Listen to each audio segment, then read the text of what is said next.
Assalamualaikum warahmatullahi wabarakatuh. Bismillahirrahmanirrahim. Rabbi syrah li sadri wa yassir li amri wa hlul 'uqdatam min lisani yafqahu qawli. Allahumma shalli ala sayyidina Muhammad wa ala ali sayyidina Muhammad. Santri adalah sebutan bagi orang-orang yang ada di pondok pesantren. Sebutan ini entah dari mana asal usulnya dan dari siapa yang pertama kali menyebutkan nama santri. Apakah dari Wali Songo atau dari yang lainnya?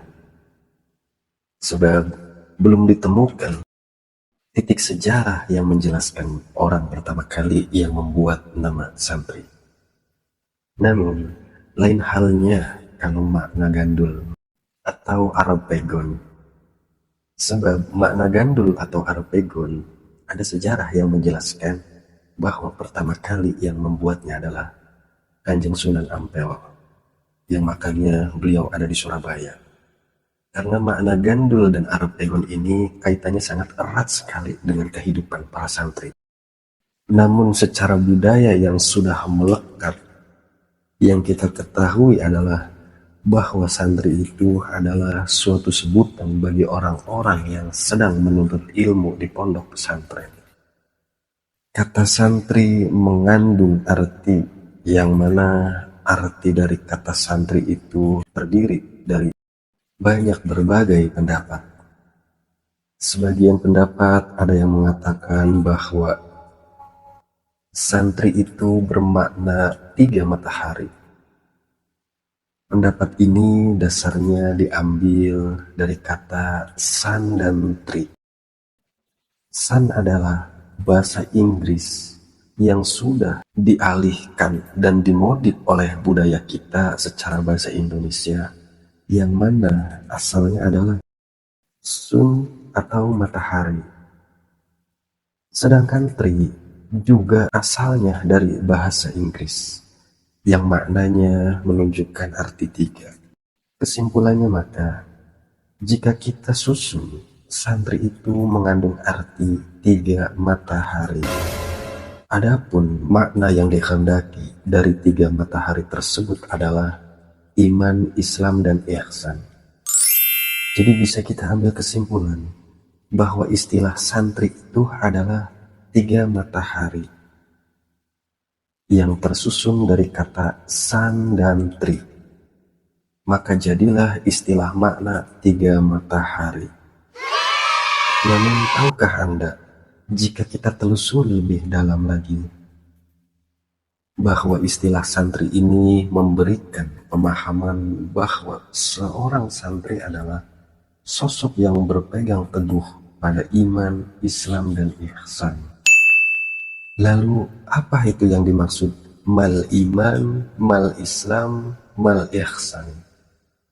Baik, tentunya akan kita bahas di video-video berikutnya ya. Makanya videonya jangan di-skip, oke? Dan yang belum subscribe, ayo dong subscribe dulu, biar selalu mendapatkan notifikasi dari video-video terbaru kami. Selain 3 matahari, istilah santri juga ada pendapat lain yang mengartikan bahwa santri itu berkaitan dengan jagalah 3 hal. Lalu apakah yang dimaksud dari jagalah 3 hal ini? Makna ini dasarnya diambil masih dalam satu kata, yaitu san dan tri. Namun jika di awal san itu yang asalnya dari kata bahasa Inggris, karena memang pada saat dulu negeri kita itu masih dalam keadaan dijajah oleh negara-negara asing seperti Inggris, Belanda, dan lainnya, maka san yang kedua ini adalah dasarnya dari bahasa Arab yang sudah dibahasa Indonesiakan, yang mana san ini menunjukkan makna jagalah. Baik, makna yang dimaksud dan dikehendaki adalah bahwa santri itu harus bisa menjaga 3 hal ini. Yang pertama, jagalah hubunganmu dengan Allah Subhanahu wa Ta'ala. Yang kedua, jagalah hubunganmu dengan Rasulullah Shallallahu Alaihi Wasallam. Dan yang ketiga, jagalah hubunganmu dengan baik dengan sesama manusia. Selain itu, ada satu pendapat lagi yang akan kami sampaikan kepada Anda. Dan pendapat ini mengatakan bahwa lafaz santri itu terdapat dari 5 huruf. Jika kita eja per huruf, maka huruf-hurufnya adalah yang pertama ada huruf sin, yang kedua ada huruf nun, dan yang ketiga ada huruf ta, dan yang keempat ada huruf ro, dan yang kelima ada huruf ya. Huruf itu merupakan huruf awal dari satu susunan yang mengandung arti sebagai berikut. Yang pertama, sin. Sin asalnya yaitu dari kata satrul aurat, yang artinya adalah bahwa satrul aurat itu menunjukkan makna menutup aurat. Arti ini memberikan pemahaman bahwa seorang santri itu dididik agar selalu menutup auratnya dimanapun ia berada, baik di pondok pesantren, baik ketika pulang ke rumahnya, atau dimanapun ketika seorang santri itu berada. Jika sin menunjukkan makna satrul aurat, maka yang kedua ada huruf nun. Huruf nun ini asalnya dari kata nahyu anil munkar. Artinya adalah mencegah kemungkaran. Perlu diketahui bahwa hal ini memberikan kepahaman bahwa seorang santri itu dididik dan dibina agar dapat menjadi seseorang yang dapat menegakkan amar ma'ruf dan nahi munkar. Setelah santri itu dididik dan dibina dengan kebaikan-kebaikan dan sudah terbiasa dengan hal ma'ruf atau perintah kebaikan, maka selanjutnya seorang santri itu harus bisa mencegah dari hal-hal perbuatan yang tidak baik, perbuatan yang mungkar, baik untuk dirinya sendiri ataupun kepada orang-orang yang ada di sekelilingnya. Baik, jika nun menunjukkan makna nahyu anil munkar, maka yang ketiga ada huruf ta yang menunjukkan makna tarkul ma'asi. Tarkul ma'asi artinya meninggalkan kemaksiatan. Artinya bahwa hal ini menunjukkan pemahaman bahwa seorang santri itu dididik dan dibina agar dapat meninggalkan perbuatan-perbuatan yang berbau kemaksiatan dan meninggalkan perbuatan-perbuatan yang hina dan tercela. Jadi tarkul ma'asi ini harus benar-benar kita jaga ya. Lalu yang keempat ada huruf ro, yang asalnya dari kata ri'ayatun nafsi. Artinya menjaga diri dari hawa nafsu.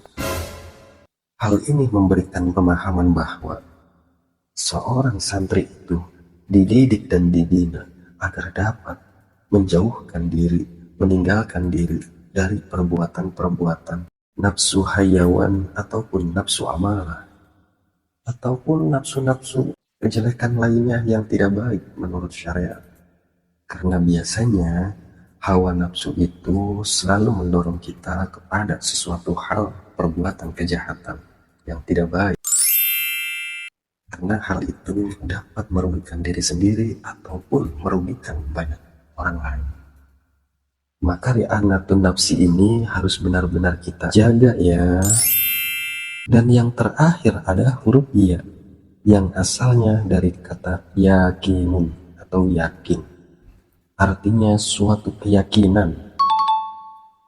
Mantul, mantap betul.